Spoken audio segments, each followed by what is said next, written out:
The mailbag is overflowing, so let's open it up to get to questions about where it all went wrong, trades, and NBA game changers. That's a fun one. We're going to talk about it right now on the Locked On Celtics podcast. Be ever ready. Recognize the city of champs. Boston, baby, we do what you can't. Locked on number 18, Tatum and Brown, J-team, step back. We gon' wet that and slay teams. Of course, the Celtics, who else could it be? Screaming like KG with the Larry O.B. Karalis above average, assessing the team status. Best daily pod, no cap, salary matching. Clutch like Bird the DJ, keep John on replay. Prime time, dapping up the truth on the sideline. Raining J's, how it started, raising banners, how we finished. Locked on Celtics pod, home of the winners. B. Hey there, welcome back. It's a casual Friday here on Locked On Celtics. Thank you for making this show your first listen every day, Monday through Friday. Make it part of your daily routine. Locked On Celtics is available everywhere podcasts exist and on YouTube. I hope you enjoy the show on YouTube. Every episode, lockedonceltics.com. If you miss one, want to scroll it back, want to run it back, that is certainly something you can do. I'm John Karalis. I cover the team for Boston Sports Journal. I've written a book called The Boston Celtics All-Time All-Stars on the YouTube. You can see it back here. Boop. Nice cover. Larry Bird on the cover. Get it anywhere books are sold online. You can get it on my website, johnkaralis.com. For $30, you can get a personalized copy sent out to you with whatever you want to say on it. Send it as a gift. I think it'll be fun. Today, mailbag questions. Lots and lots of mailbag questions. Now, in one way, I'm very happy that this happened, but in another way, I'm not, because I have prided myself on being able to answer all of your mailbag questions on the show. However, there are so many. I just can't possibly get to them all. So I'm going to have to start responding to the emails, I guess, because I do want to respond and answer questions. But seriously, if I were to answer every mailbag question I have, every unanswered mailbag question, I'd be here for 3 hours, and I can't do that. This is supposed to be a half-hour show-ish. So let's just dive into it. Lots of questions about trades. Interesting questions. People asking me about my routine, some NBA history questions, which I love. And a reminder, you can go into NBA questions if you'd like. Ask me about my job. Ask me about this. Ask me about whatever you want. Without turning it into super personal stuff, but you could ask me things that you might want to know about what do I do and how I do it and stuff like that. Certainly like to get to those. That's going to be later on. I want to start with a very special email though. Comes from Tom M. You might remember Tom M from yesterday's podcast where he and I had a little exchange. We'll just leave it at that. Tom M heard that exchange, which is good. And he said, he emailed a very long email. I will read it in part. He says, I'm reaching out to apologize for my sarcastic, scathing message yesterday. It came from my perceived, right or wrong, notion that members of the media in this town build smart up and turn a blind eye when he doesn't play well at the expense of others. He's certainly a lightning rod, and we can agree to disagree on his worth to the team. You are certainly not alone in your assessment, as I'm often reminded by both Scal and Mike Gorman. It's true. They are both Scal guys. Smart guys. Regardless, my email was over the top and uncalled for. Tom, thank you. I really appreciate you owning up to it. I have a ton of respect. This is exactly how it should go. You go over the top like that. You recognize it, send back a message, say, you know what? My bad. All good. All cool, man. I'm happy that you did that. And no need to take it any further. This is how I operate though. I think people who watch and listen to this show, I'm a pretty, I think, straightforward guy. I try to, I treat people with respect. I love the game of basketball. I love everything that it's done for me. I want to share that love with everybody. I see myself as a very positive person. Every once in a while, someone sends me a message that comes from a negative place. And when I get negative energy in, I'm going to send negative energy back out. You get what you give. And that's how I operate. So Tom, appreciate it. That's why I responded to the way I did. I'm glad you took the time to send a message. As far as I'm concerned, all done. Thank you for coming back, Tom. Really do appreciate it. Let's get on to the rest of the questions. Welcome, Tom, back with open arms. Ryan asks, hey, John, you probably get some version of this question often, but I generally like to know your opinion on the fall of this team over the last 3 seasons. It's perplexing to see a consistent top 4 seed, an Eastern Conference team, fall to 500 over the last 2 seasons without any obvious drain in the team's talent. What does the 1920 team that won 48 games and went to the ECF have that this current team doesn't? This is a great question because I think it gets to the heart of where I think the disconnect is. Because a lot of people treat the last 3 seasons equally, and I don't. I don't treat the 1920 season, even the way it went in the 2021 season and this 21-22 season, as equal NBA seasons at all because of, first of all, COVID. COVID changed everything. So let's go back. Why did those teams prior to these past 2 seasons succeed? Well, you had Tatum and Brown, who were younger and in more supporting roles. In 1920, you had Hayward coming back. People, I think, really underestimate the impact that Gordon Hayward had on this team. That injury to Gordon Hayward, a lot of people say this, and I completely agree. That injury to Gordon Hayward derailed a very promising situation for the Celtics. That Hayward-Kyrie situation with rookie Jason Tatum and second-year Jaylen Brown, that was the 2 concurrent. We had those 2 guys as supporting role players for the few years that Kyrie and Gordon were supposed to be the star players. And when those guys aged out and maybe left, that's when Tatum and Brown were going to assume their roles and carry the rest of it through. Hayward's injury derailed all of that. People do not remember how damn good Hayward was. He was awesome. He was a Western Conference All-Star. I thought by coming to the East, Hayward was setting himself up to have a Hall of Fame career. If he had stayed healthy, he was going to be an All-Star in the East multiple times. He was going to build a resume where people were going to say, wow, this dude's been an All-Star like 7, 8 straight years. Who knows what they would have? Would they have won a championship? Would they have won more? Like there's a lot there. So anyway, you had Kemba Walker come in after Kyrie. So that 1920 team had Kemba pre-injury. Before the All-Star game, Kemba was awesome. Kemba was an All-Star that year. Kemba was an All-Star. So when we say the premise, I think here is flawed, that there was no obvious drain in the team's talent. There was a tremendous drain in this team's talent because you lost an All-Star in Kemba Walker. That All-Star level Kemba was huge for this team. Gordon coming back healthy. That was his first healthy basketball that he was playing for the Celtics in a long time. So that was huge.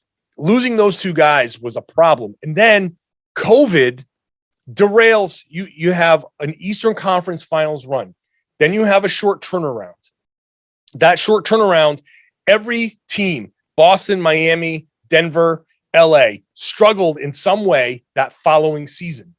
And the Celtics were the hardest hit COVID team that following season. Back when getting COVID was like very, very serious. And now people seem to be like, health and safety, not a big deal. That's not how it goes now. So that short turnaround, and remember, the Celtics were planning for that season to start at the end of January. Then it turned around and they started at Christmas. Well, Kemba is now missing. He missed a month before he came back. Kemba was supposed to come back at the start of the season. When Kemba came back, that was supposed to be the start of the season, not a month into the season, where all of a sudden Jason and Jaylen were starting to play certain roles. And now Kemba comes back, still dealing with the knee. And now he's not playing the exact same role that he was going to play. Danny Ainge has to quick pivot. And he goes to what's his name? Oh, geez. I just completely drew a blank. You get Tristan Thompson and whatever that guard's, I totally blanked on the guard's name. But that turned out to be a complete disaster because you go for a guard that you weren't going to sign, and all of a sudden you are now going to a different plan. And I'm just completely ashamed of myself for you're probably screaming this guy's name out. And I don't know why I can't think of his name, but Jeff Teague. Oh, Jeff Teague. They wouldn't sign Jeff Teague if the season starts January 1st. You had the Gordon Hayward departure that turned into like that quick off season, because the quick turnaround, that quick off season, you can't work the sign and trade that you're trying to work out. All of a sudden he just says, okay, I'm going to go to Charlotte. Now you got to go to Charlotte and be like, hey, we'll give you draft picks to create this traded player exception. So you save face there. Then you turn around and you get Jeff Teague and you think Tristan Thompson is going to help you out. And that's a complete disaster. Everything snowballs. Everything just pivots. Boom, boom, boom, boom. Then Tatum gets COVID. Then everybody gets COVID. So it's not a surprise that last season derailed. And now all of a sudden this year, you've got Ime Udoka, brand new, coming in, trying new lineups, trying new everything, new guys. You have Dennis Schroeder working things out. I was expecting the team to be better, but they're a 500 team.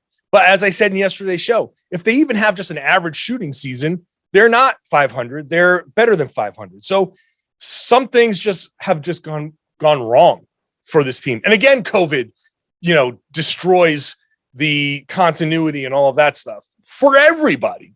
But it hit the Celtics like this because, it makes them, not as it takes away the continuity.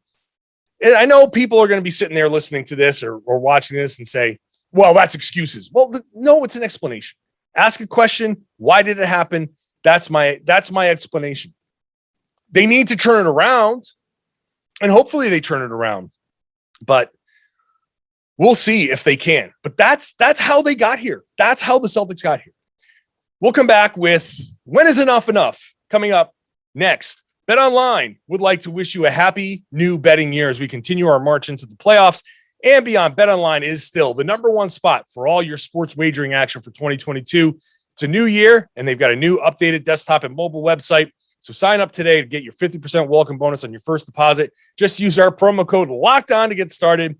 So whatever your favorite sport is or your favorite Vegas casino games, don't wait to take advantage of all the amazing offers available in 2022. BetOnline is the fastest and easiest way to wager on all your favorite sports. BetOnline, where the game starts. Please gamble responsibly. Hey, thanks for making Locked On Celtics your first listen every day. Make Locked On Now your second listen every day.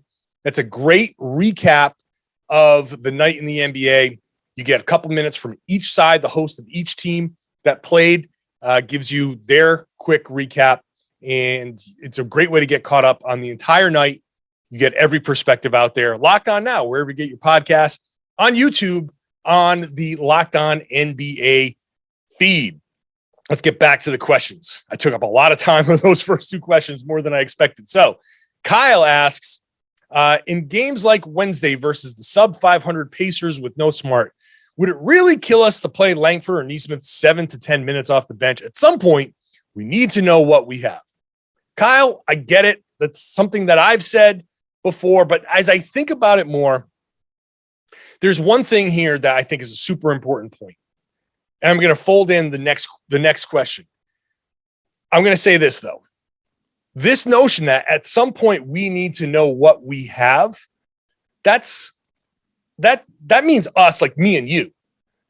The coaches know what we have, right? Like when we say we need to know what we have, that's like we on the outside are just asking Ime to be like, hey, can you just show us what we have in these guys? Because I need to form my opinion.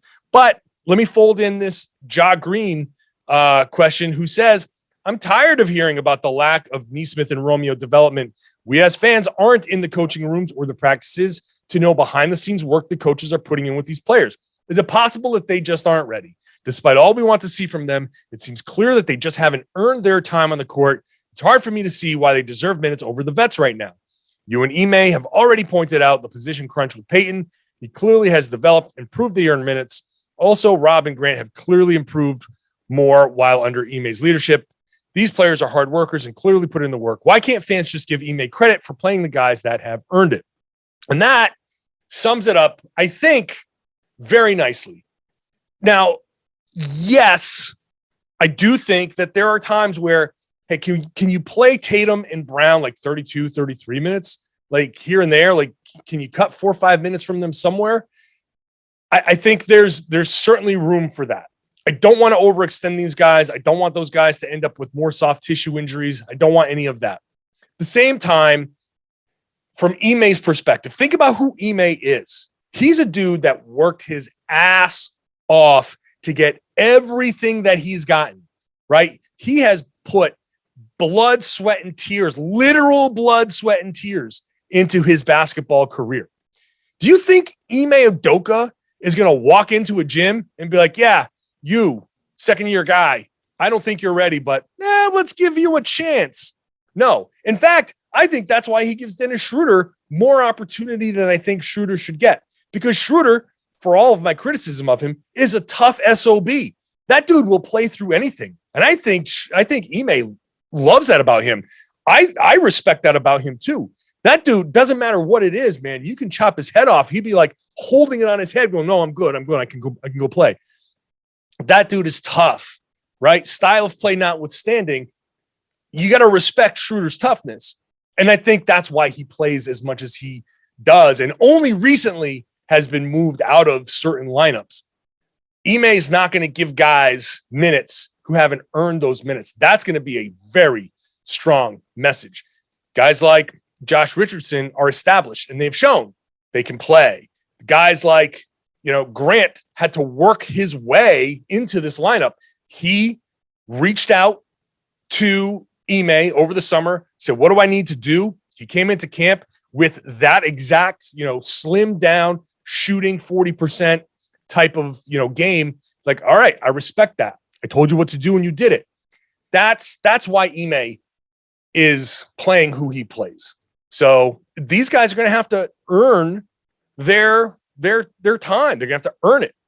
And sometimes, and Ime has learned this over the course of his playing career, sometimes you do play well enough to earn minutes, and the guy ahead of you is just a little bit better. And that's, tough, buddy. This is how it goes. This is the NBA. There's no handouts here. I agree that Nesmith needs to play more. And that's why I said, hey, look, the only solution that I can think of right now is more G League minutes until his time comes in the NBA. Romeo should be getting some time. I don't want to overtax Tatum and Brown. And I hope that there can be some middle ground there, but Ime is going to make these guys earn it. Jean says, hello, I watch the show every day from France. Well, hello, bonjour. I agree with your stance on blowing up the team. It's too soon, but I have an honest question. At what point will we have seen enough, in your opinion? Great question. I'm very much a patient kind of, observer of the team.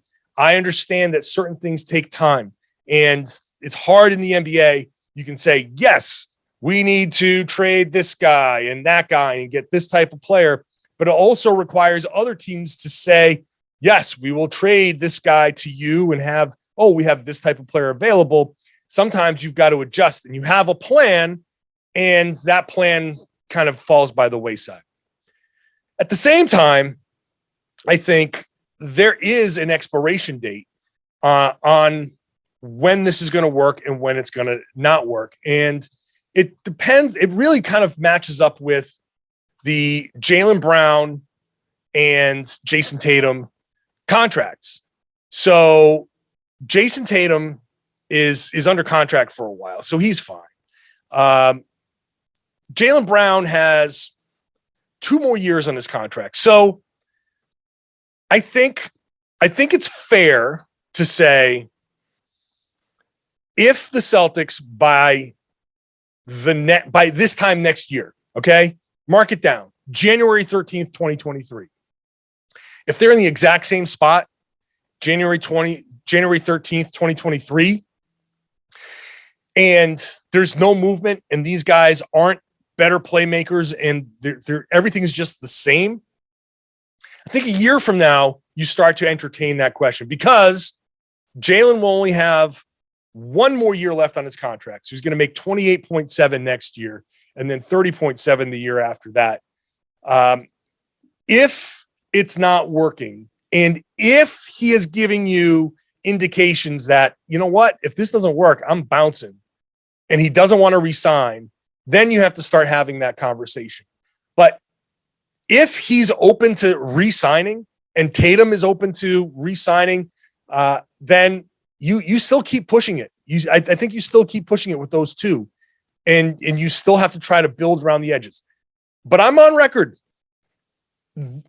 Jalen and Jason are the only 2 untouchables on this team. As much as I am a Marcus Smart guy, and I think you don't just trade Marcus Smart to trade him, I do think he's tradable. And so is Rob, and so is Al, and so is Josh Richardson, and so is everybody, if it makes the team better. That's just the business of the NBA. You can't have an emotional attachment. I personally, part of why I like Marcus Smart so much is when I was playing, if I had a Marcus Smart on my team, he'd be my favorite teammate, right? Like he's the exact type of guy. And I do see him as a good point guard. Like I see the good in him. I don't just think that he's a maniac and, I love that maniac and I'm going to overlook things. That's just my opinion. But at the same time, if Marcus Smart plus pieces gets the Celtics a better overall package and that improves the team, then, got to go for it. You got to. So I'm not blowing up the team now. I'm starting to entertain the idea at the next trade deadline, but even then I'm still not 100%, but I'm starting to be open to it. And then if by the following year, then anytime after that, if it doesn't improve, then you have to make business decisions. All right. Up next, some specific names, some Robert Williams, and some personal questions. It's all coming up next after I tell you about Built Bar. It's a new year. That means New Year's resolutions. If yours is about getting fit or getting healthier or eating healthier, Built Bar is part of that plan for sure. Built Bar is a protein bar that tastes like a candy bar. So you know that you can have it, you can eat it. It's delicious. It can satisfy a craving. However, most of these Built Bars have about 130 calories, 4 grams of sugar, 4 net carbs, and 17 grams of protein. Compare that to like a candy bar, probably the one that you have in your little secret junk drawer, 240 calories, 30 grams of sugar, dozens of net carbs. That's terrible. Satisfy your cravings with a Built Bar. They've got a bunch of great tasting flavors, whatever type of flavor you like. Coconut, peanut butter, fruit. You have options. Go to built.com, check it out. There's just tons of these different flavors. I like the peanut butter brownie myself, but if you use the promo code LOCK15, you can sample them. They have a mixed box. You could get 2 of a few different flavors, put them in that mixed box, try them out, go back, use the promo code LOCK15 again, 15% off every single time so you can stock up. And you should go by and sign up for their newsletter and their promos, because every once in a while something crosses into your email and you're like, whoa, that's a great sale. You want to stock up? You can use that. You can use the promo code LOCK15 for 15% off every single time at built.com. Hey there, welcome back to the Locked On Celtics podcast. Thank you for making it part of your daily routine, your first listen every day. Make Locked On Bets your second listen every day. Just talk to you about BetOnline. Locked On Bets can maybe help you put some money down on the right places at BetOnline. Lee Sterling has the expert advice. Your boy Q is the host. It's a great podcast and can help give you some good guidance. Check it out wherever you get your podcast. All right, let's run through the rest of these questions. Some specifics here. Angelo, what do you think about the Celtics trying to trade for Josh Hart? I think his salary can fit in with the TPE. Roger, who says, hi, it's Roger from Barcelona.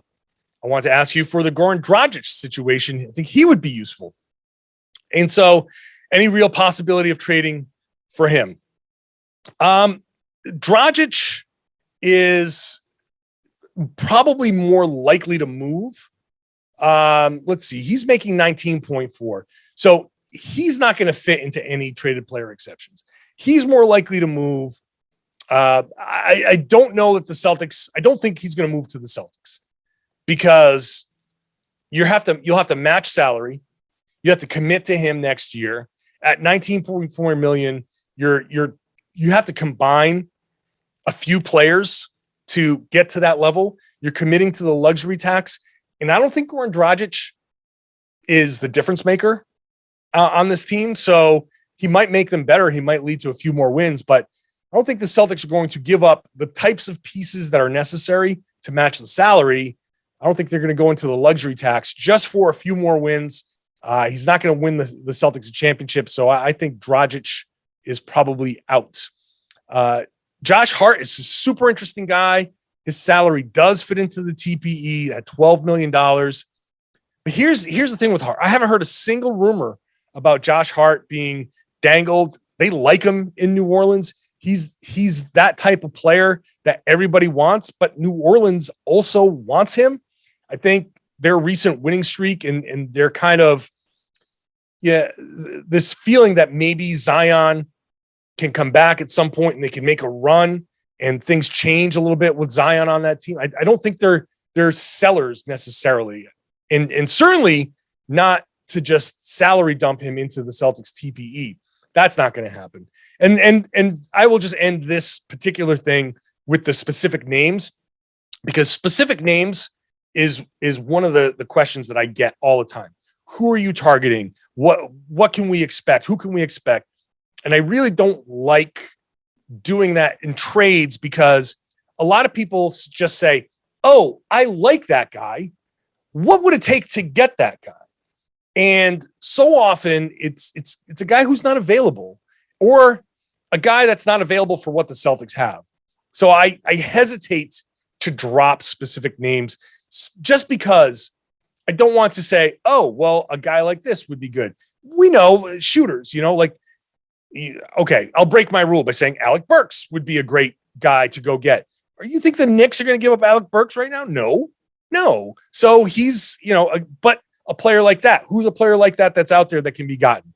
I don't know. Fortunes change quickly, and I'm not sure, guys that we think are available won't be, and guys who aren't available will be. People ask about Cam Reddish. I've got a bunch of Cam Reddish questions that I had to dump because Cam Reddish got traded to the Knicks, and it's so hard to say what people's motivation is going to be. So I'll just leave it at that. All right, Nate says his question focuses on Robert Williams. Can't help but notice some glaring deficiencies on the offensive end. This is part of like a longer thing, so I don't want to make it sound like Nate is being just completely negative. But this is the heart of his question. A few times a game, Rob ends up with a rebound or a pass within a few feet of the rim and immediately dumps the ball to the perimeter without even looking or thinking of looking at the hoop. A few times a game, Rob also gets the ball around the free throw line distance from the hoop unguarded, and he doesn't even think to dribble, make a move, or shoot. I'm happy with Rob and his progression, but he needs to add some offensive skills to his bag to make him an elite starter. This, more than any trade, can unlock championship possibilities for this team. And I'll roll in Phillips, who says, like you, I'm an optimist. I don't believe in blowing this team up. However, this season it felt like lack of shooting from Rob and inconsistent shooting from Smart compresses the floor on the Jays and shuts us down. How can we fix that? Perhaps we look to add shooting or run more plays through Rob. Rob-centered stuff. I mean, I love Robert Williams, and I just did a breakdown. It's going to post at some point in the morning, Friday morning on Boston Sports Journal. It's very centered on Tatum and Brown, but you see a little bit of the impact that Robert Williams has. He has a lot of gravity going towards the rim. Ime Udoka has said flat out. Like, it would suck if he spends his whole career going out there as just the guy who catches lobs. In season, it's hard to add to your game, right? He's probably working. And one of the things that I hate about not being in the arena or at practices is, I shouldn't say in the arena, but at practices, is what used to happen is after practice, I would go down there and they'd be shooting around. And that's when guys would start working on different elements of their game. And I see Jason Tatum working on floaters. And all of a sudden, a few games later, he starts to throw some floaters in there. It's hard for guys to completely add these elements to their game during the season. They're generally going to be adding them in the offseason. Yes, it would be nice if Rob can add something reliable, a move, something. I think Rob can benefit from a little bit of old school post play. I think there's something there. I do believe that there is room to teach guys how to make simple post moves. Feel a guy on your back, make a quick power dribble. Understand make your read from the post and say, all right, I know I got my point guard. I know I got this guy. I got these guys over here. I understand the defense that the other team is playing. If I get the ball here, I got my defender. I can feel him on this hip. I can feel him straight behind me, whatever. I can feel his elbow. I can feel his forearm in my back. So I'm going to lean. I'm going to catch the ball and boom, make a move. The whole thing about post moves is quick decisions, make a good read. If it's not there, kick it back out. It's fine. But a quick spin, a quick power dribble, make a little jump hook, that's fine. Totally on board for that. And I think sometimes on offensive rebounds, he should look to go back up. But at the same time, I think he understands this is Jaylen Brown and Jason Tatum's team. I got the offensive rebound. We got 14 seconds. Let's set this back up. So I agree that he needs to think about going back up. I also understand where he's coming from because he took a couple of jump shots from 12 feet, and Ime after the game is like, we kind of don't want him doing that. So maybe he can add that, and maybe he can step that back. I heard Chris Mannix get ambitious and talk about adding a three-pointer to his game. Maybe someday, but let's baby steps with this. I do agree that Rob needs to add to his game, and I do think that Rob can clog up some space, but he also is what they call a vertical spacer, because by the time when he goes down the middle and attacks the rim, everybody sucks in and it opens up space in the perimeter for guys to shoot. So if you watch the clips on the Boston Sports Journal piece, there's going to be a point where the Celtics with two corner floor spacers run a high pick and roll with Tatum and Rob, and you have Jaylen Brown one pass away. And that's going to be very hard to defend because you can't help off of Jaylen Brown. It's going to be hard if teams aren't switching or can't switch perfectly. That's a play that you could run Rob right down the middle. Somebody's going to have to react to that. And you're going to have two or three options there, including potentially Rob down the middle. That's going to be a play I think the Celtics can lean on down the stretch. So he does. I do think they should do more through Rob, and he does have a lot of gravity. Hopefully he can add something to his game down the road. I think I would love to see it. It'd be nice to have that option at the very least. Jack asks, is it crazy for me to not want the Celtics to trade Josh Richardson? I think that he works well with the Jays, with the bench unit and in the locker room. I think he really turned into that 3-and-D guy from Miami that they didn't think they'd find. Other than a very tradable contract, is there any reason why we should let him go? No, I think this is the beauty of Josh Richardson. They can play this a couple of different ways. If this is the Josh Richardson that the Celtics have, then you have found a guy that moving forward, can work with these guys. And he plays a style that is very, very helpful. And I think can be very, very helpful in the playoffs as well. You can see him with the ball handling. He's not bad. He makes some decent decisions. He made some poor ones. He threw one of the worst alley-oops I've ever seen. Also part of my breakdown on Boston Sports Journal, that was just a mistimed thing that he ended up rushing and it ended up being a horrible alley-oop. Favorite thing about that is you hear him on the broadcast after he whips it off the rim. He turns around and is like, holy shit. And he runs around like, yeah, we all agree, Josh, but he's good. He's a good player. He's the type of player that very easily could stay or go. And I think the value in trading Josh is that he is now a contract that can be used to aggregate without giving up Marcus Smart. If you value Marcus Smart in that way, and you say Marcus's defense and his overall value to this team, having been here, being the longest tenured Celtic and all of that stuff, his attitude, his intensity is more worth it to you, then you can keep him and trade Richardson in a deal that you get that bigger salary to aggregate in, and you can maybe substitute him in and move on, and you keep Marcus Smart. At the same time, if you don't value Marcus Smart like that, you can move Smart and you feel okay about keeping Richardson. And he's a pretty good defender and he's tall and he can make good decisions. And hey, in a pinch, he can be your backup point guard or handle some of those minutes. And yeah, you can do something different. Totally see that as well. That's the blessing and curse of Josh Richardson, where, he's worth keeping, but he's also worth trading in the right deal. And that's going to make different people upset. But I like Josh, and he's like one of the more likable guys on the team. Like he's fun to talk to. He's a good player. Couple of personal questions before we wrap this up. Well, actually, one personal question and then one fun question that I love. Patrick says, "Hey there, John. I was wondering what your game day routine looks like. What time do you get to the arena? Do they have media parking? Very interested in both home and away. What home and away games look like for you?" Sadly, after the pandemic, road games look like this. I'm at home. The advent of Zoom has created a situation where there is value to traveling, but it's expensive to travel. It's expensive to send you out there. And I think, for road games now, I can cover them without all that expense from home. And so that's what I do now. And it has changed also what my game day routine is generally like, because I can't go down to the floor. But I can tell you what it used to be.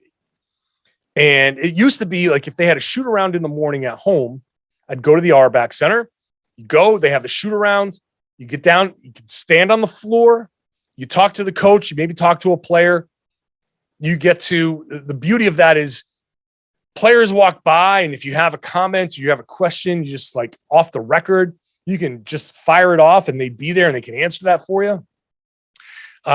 Assistant coaches, which I haven't gotten a chance to talk to any of the assistant coaches other than a quick nod, passing each other in the hallway. There's no time to get to know any of them.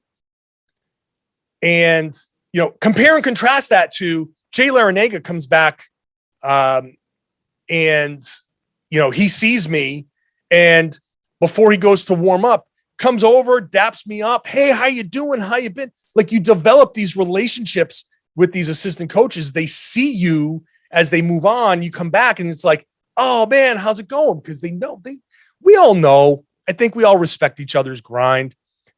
So normally on a 7:30 game, I get to the arena about 5.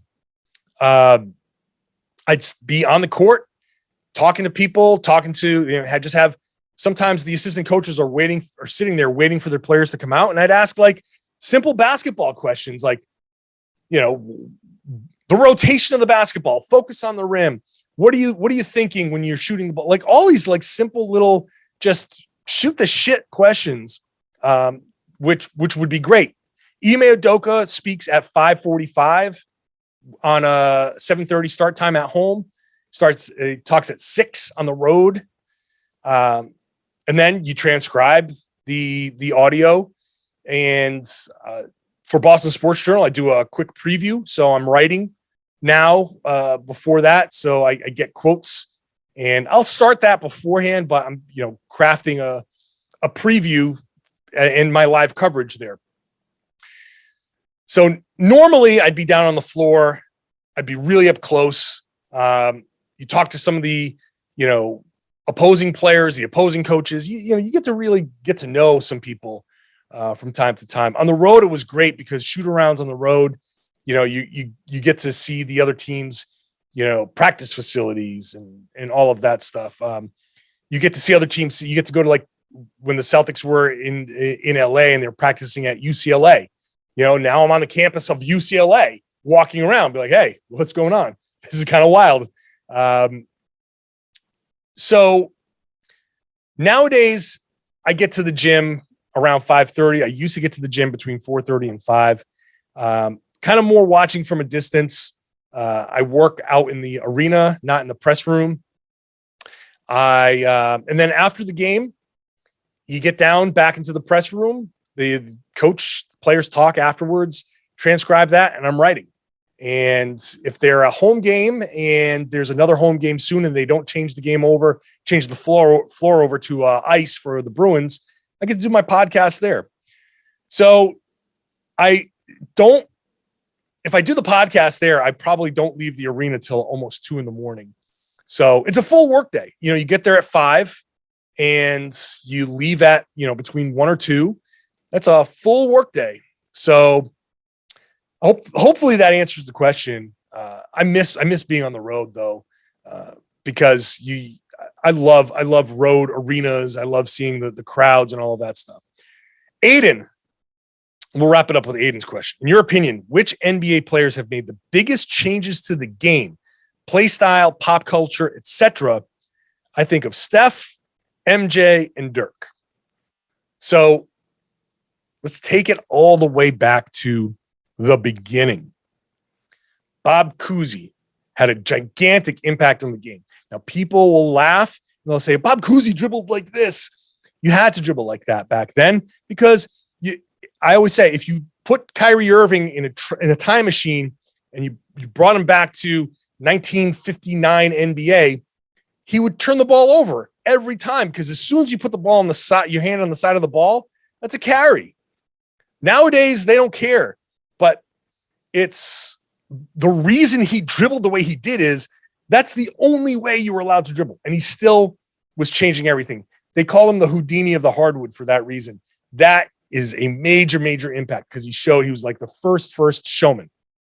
Wilt Chamberlain literally changed the dimensions on the floor. They had to widen the lane for Wilt Chamberlain. I thought he's one of the most impactful players, just his size, his dominance.